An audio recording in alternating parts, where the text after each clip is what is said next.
Jay was a terrible sleeper, which is just code for a healthy, normal baby. Now, he's an absolute champ. Even when he wakes up in the morning, he just starts playing. Like, he doesn't even really yell for me. I have to see on the camera that he's awake. We got to this point with Safe Sleep. I recommend Safe Sleep just because it makes them so just happy and comfortable and content in their own sleep space. The final result is a child that sleeps amazingly without ever having to sleep train. Not the route that gets you the most sleep in the beginning. It was rough there for a while, but it was like one uncomfortable year, and now he's almost 3, and I haven't woken up for him in the middle of the night for years.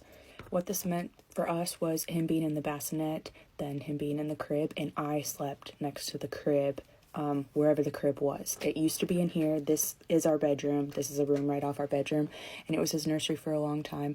And so I was literally on the other side of the door. So I started sleeping on the floor next to the crib, and then when I felt comfortable, I slept on the bed, which was right on the other side of this door. And what I did is I always responded to him crying.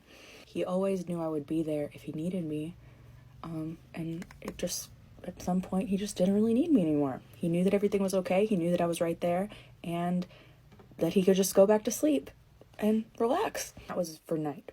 But for daytime, he was always such a good napper because I paid attention to wake windows and just followed kind of the regular expectations for how long, like, a 7-month-old will be awake, or a 9-month-old will be awake, a 1-year-old will be awake, and I didn't push my luck. I tried to make sure that he was in his room, in his comfy bed that he loved, and that it was dark and he had his sound machine, because that's how I like to sleep, and I was just expecting him to sleep, like, in a way that I would find it easy to fall asleep. So to answer your question, I'm not, like, big on cry it out, and I feel like it's necessary when you've, say, been co-sleeping for their whole life, and then all of a sudden at 3.5 you're like, okay, you need to sleep in your own room.